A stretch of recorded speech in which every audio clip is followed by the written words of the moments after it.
retrouve pour une nouvelle vidéo et au vu de ma tête, je pense que vous l'avez deviné, il va s'agir d'un vlog. En effet, on est le dimanche 11 octobre, il est 8 h, je viens juste de me réveiller et déjà hier je me suis dit tiens pourquoi pas faire un vlog, surtout qu'en fait demain lundi je suis en congé et je sais qu'aujourd'hui et même demain j'ai vraiment envie de lire. Donc je me suis dit pourquoi pas leur faire un vlog lecture. Soit ça sera un vlog lecture avec plein de trucs dedans, soit ça sera un vlog que lecture, je sais pas encore. Donc au moment où je tourne cette vidéo, je pars en freestyle. Le fait est que pour vous tenir informé, en ce moment je suis dans ma lecture de Les Outrepasseurs, le tome 3, Le Libérateur de Céline Van Meter, aux éditions Gulfstream. Regardez la magnifique couverture. Franchement les couvertures de ces livres sont magnifiques. J'en suis arrivée où? Parce que j'ai bien avancé hier. Au départ j'ai un peu traîné et là j'en suis arrivée à la moitié. Donc aujourd'hui j'ai vraiment envie de l'avancer, surtout que la semaine qui arrive, on sera le 15 octobre et que j'ai précommandé Vampiria de Victor Dixon, son dernier roman. C'est très très rare que je précommande un roman.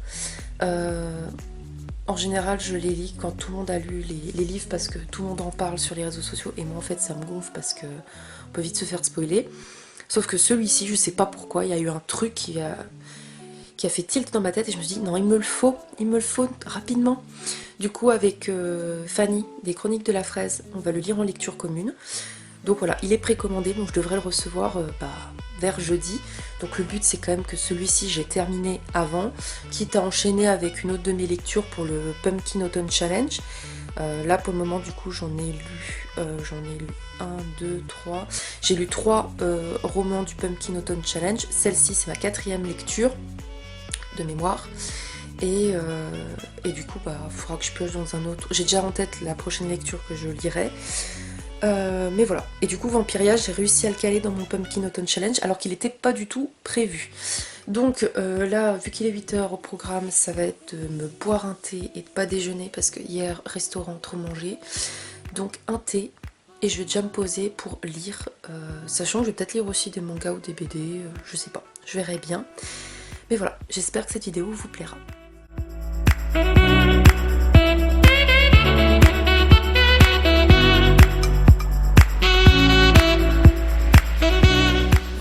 Je vous retrouve, il est 11 h.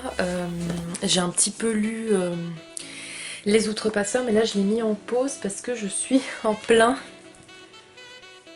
cadeau de Noël. En fait, cette année, avec mon copain, on a décidé de se faire nos calendriers de l'Avent avec des vrais cadeaux, des conneries, des choses à manger, un peu de tout. Donc on aura chacun 25 cadeaux et chaque jour on ouvre un cadeau de Noël. Il n'y a que cette année qu'on fait ça, hein. On va pas y faire chaque année parce que c'est quand même coûteux. Mais j'ai déjà commencé en fait à imprimer des petites cartes que j'ai fait pour lui faire des devinettes. Donc ça ressemble un peu à ça en fait. Donc à chaque fois il y a un chiffre et soit une citation, soit une devinette pour qu'il devine ce qu'il y a dans le paquet cadeau. J'ai repris mes petits masking tape que j'ai qui font effet Noël. Et du coup j'ai déjà reçu 3 de ces cadeaux. Là j'en ai recommandé 3. Du coup après avoir lu un petit peu ce matin, j'en ai recommandé 3 pour pas être à la bourre. Et étaler aussi les dépenses pour éviter d'acheter tout d'un coup parce que sinon ça fait cher. Et il me restera pas mal de trucs à acheter à la dernière minute, mais c'est de la bouffe donc c'est pas très grave. Mais je suis plutôt contente du rendu en fait. Toutes les cartes sont comme ça sur le dessus du paquet. Je vous montrerai à quoi ça ressemble une fois fini. Quand j'aurai fini un de ces cadeaux, je vous montrerai un petit peu comment c'est, comment ça se présente. Mais en tout cas mes amis m'ont dit que c'était une très bonne idée de faire ça. Nous on est hyper impatients d'être le 1er décembre, ça va arriver assez vite. Et j'ai trop hâte parce que ouais, c'est sympa de se dire chaque jour, au lieu d'avoir un truc que à bouffer, on a de la bouffe, on a une surprise, on a une connerie, on a un vrai cadeau. Moi j'ai espacé les vrais cadeaux en plus. Donc j'ai bien fait attention aussi de savoir quand les jours tombaient. Par exemple si c'est le week-end, de prévoir d'autres surprises qu'on peut faire pendant le week-end. Sinon il n'y a pas d'intérêt. Donc voilà pour vous donner un petit exemple de à quoi ça va ressembler. Donc je viens d'emballer le cadeau. Là on a de quoi faire tous nos paquets cadeaux et du coup à chaque fois je mets la petite carte avec la citation et j'entoure de masking tape effet cadeau de Noël. Donc voilà, je suis plutôt contente du résultat, du rendu.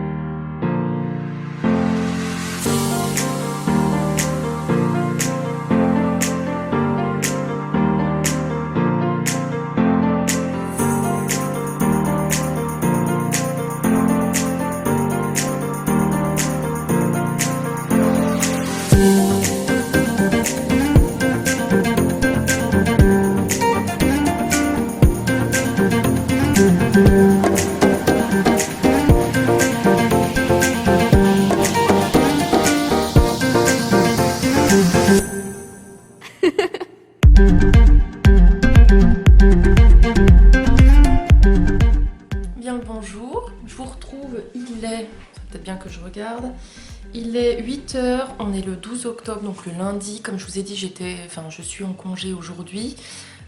Du coup là c'est en mode petit-déj, comme je le fais souvent d'ailleurs quand je suis en télétravail, avec lecture. Et je me rends compte, en fait, je vous ai même pas, pendant ce petit vlog, parlé de ma lecture en cours, qui est donc Les Outrepasseurs, le tome 3, Le Libérateur de Cindy Van Wilder. Vous inquiétez pas, je vais pas vous spoiler vu que c'est un tome 3, je vais plus vous parler en fait de l'histoire du tome 1 pour vous donner envie. En fait, Les Outrepasseurs, c'est l'histoire de Peter, un jeune garçon qui du jour au lendemain va voir sa vie complètement changer. Il pensait qu'il vivait une vie tout à fait normale, mais il va découvrir un monde qui dépasse carrément ses pensées, puisqu'il se trouve qu'il est un outrepasseur. Donc un outrepasseur, c'est une personne qui appartient à une communauté particulière, qui est dirigée par un homme qui s'appelle Noble. Et chaque outrepasseur, en fait, a la faculté de se transformer en animal. Et c'est le cas de Peter. Je vous dis pas en quel animal il se transforme, vous le découvrirez vous-même. Mais en gros, chaque outrepasseur, chaque famille, en fait, représente un animal. Et c'est pas genre un animal du style... ils sont contents de se transformer, hein, de se métamorphoser, pas du tout. C'est suite à une malédiction que l'on découvre dans le tome 1. Il faut savoir que le tome 1, les avis ont été assez divergents dessus, puisqu'il y a des personnes qui ont vraiment adoré et d'autres pas du tout, pour la simple et bonne raison que le premier tome ressemble à un préquel. Donc si vous n'aimez pas, c'est vrai que si vous n'aimez pas les tomes qui plantent le décor, c'est très dur pour beaucoup de personnes le premier tome. Alors que moi par contre, franchement, le premier tome j'ai beaucoup aimé. Parce que justement, en fait, l'univers est assez riche, donc l'auteur, elle prend le temps de nous poser les bases, les fonds, de comprendre qu'est-ce qui s'est passé. Et franchement, le premier tome est très sombre, parce que on est dans un univers où il y a des fées, mais c'est pas les fées genre la fée Clochette. C'est des fées qui utilisent les hommes, qui les utilisent que ce soit aussi bien pour caractère sexuel que pour les bouffer. Enfin, c'est vraiment pas top d'être un être humain dans ce monde-là, quoi. Le tome 2, j'avais vraiment encore plus adoré. Franchement, c'était encore meilleur que le premier tome. Et en plus, chaque couverture est magnifique. Le tome 2, on est sur un univers un peu avec de la neige, donc vraiment sublime. Et le tome 2, l'action là, ça y est, elle est présente. Et en fait, le tome 1, vous ne suivez pas vraiment le personnage de Peter. Vous le suivez au début, vous le suivez à la fin, mais alors tout le long du roman, vous ne le suivez pas. En fait, vous découvrez l'histoire des outrepasseurs, qu'est-ce qui s'est passé pour qu'ils deviennent des personnes comme ça. Le tome 2, on suit Peter, il se passe énormément de choses et d'actions. Et là, dans ce tome 3, on continue de le suivre, mais c'est vrai que j'ai l'impression que c'est pareil que beaucoup de sagas, j'ai remarqué, et ça c'est top, c'est qu'en fait, plus on avance dans les chapitres, et plus l'univers devient sombre. Là, clairement, Peter, c'est plus le petit adolescent qu'on découvrait dans le tome 1, qui avait peur de tout, qui comprenait pas ce qui lui arrivait. Et là, vraiment, ça devient un meneur, clairement. Donc, je passe un très bon moment de lecture. Après, je me rends compte que je l'aime moins que le tome 2, celui-ci. Je saurais pas l'expliquer pourquoi, mais pour moi, dans le tome 2, il y avait vraiment beaucoup d'actions qui se passaient et tout. Là, je trouve qu'il y a des moments où ça traîne en longueur quand même. Donc c'est un petit peu dommage. Par contre, ce que j'aime beaucoup, c'est que dans ce tome 2, on est encore plus au cœur de Londres. Et j'ai envie de vous dire, avec la couverture du Big Ben, c'était à prévoir. Et en plus, moi, Londres, j'adore. Et là, en plus, chaque couverture est magnifique. Là, on a le lion, donc ça fait penser à Noble. Donc voilà, pour le moment j'aime bien, je passe un bon moment de lecture, mais c'est pas aussi bien que le tome 2. Voilà, c'est juste ça que je peux souligner, mais après je sais que c'est une saga que je garderai dans ma bibliothèque parce que je pense que je serai assez tentée un jour de lire tous les tomes ensemble.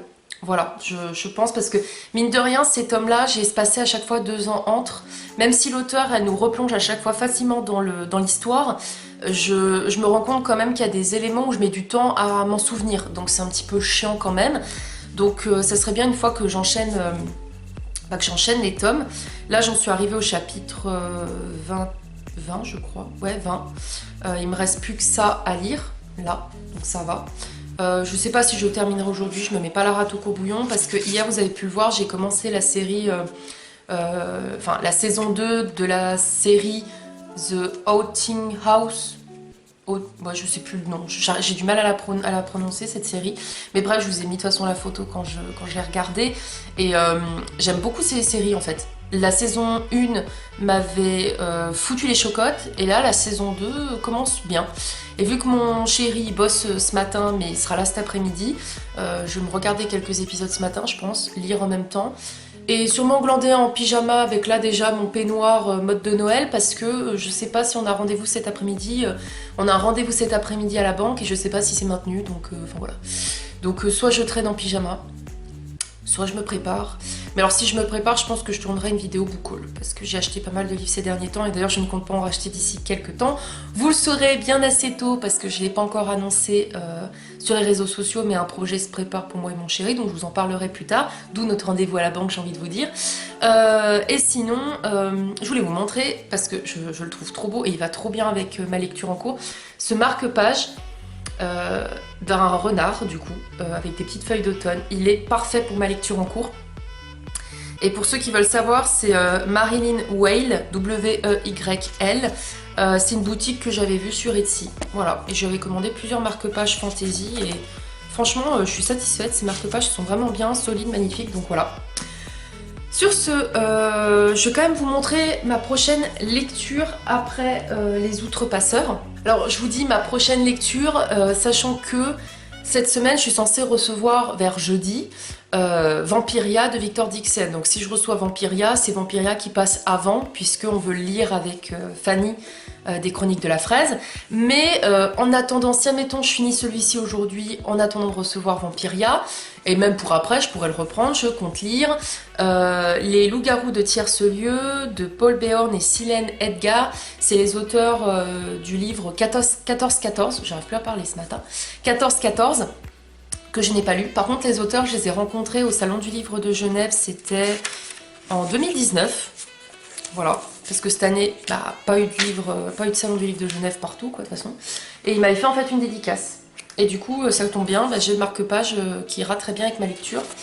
Et au départ, j'étais pas venue pour acheter celui-ci quand je les ai vus. En fait, j'avais le livre Calam, j'arrive pas à le prononcer non plus son nom, pour le faire dédicacer à Paul Béorn. Et en fait, quand c'était même pas prévu que je regarde leur présentation, je vois de loin le gros titre Les Loups de Tierce-Lieu. Et là, je me dis bordel, qu'est-ce que c'est?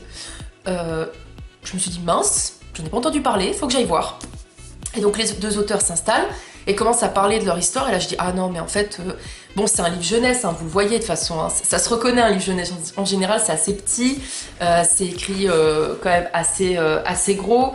Là, c'est aux éditions Castelmore. Et de toute façon, les personnages, bon, on nous dit pas l'âge qu'ils ont, mais je crois que c'est des ados de toute façon. Je me suis dit, oulala, moi les Loups de Tierce-Lieu, j'adore ce jeu, je me suis dit, il me le faut. Donc il ira très bien pour ma palle du Pumpkin Autumn Challenge, il est dedans de toute façon, puisqu'il est dans la catégorie où ça se passe en automne, et là en fait, dès le résumé, on vous dit 1846, un soir d'automne. Voilà pourquoi je l'ai mis dedans, et il va très bien pour la période. Donc on va suivre en fait deux héroïnes, une qui a un masque de renard, et une qui a un masque de loup. Voilà, j'ai déjà une idée en plus pour mes photos sur Instagram, donc c'est cool. Donc voilà, ça sera ma prochaine lecture dès que j'aurai fini Les Outrepasseurs, quoi. Sachant que si voilà, je reçois Vampiria, ce sera Vampiria. Et en plus, regardez, dans le livre, vous avez des petites illustrations. Donc vraiment, vraiment sympathique. Et j'aime bien découvrir des livres où ça a été écrit à quatre mains. Je trouve ça vraiment super en fait. J'ai jamais lu de livre écrit à quatre mains. J'ai par contre Quand vient la vague, hein, de Manon Fargeton et...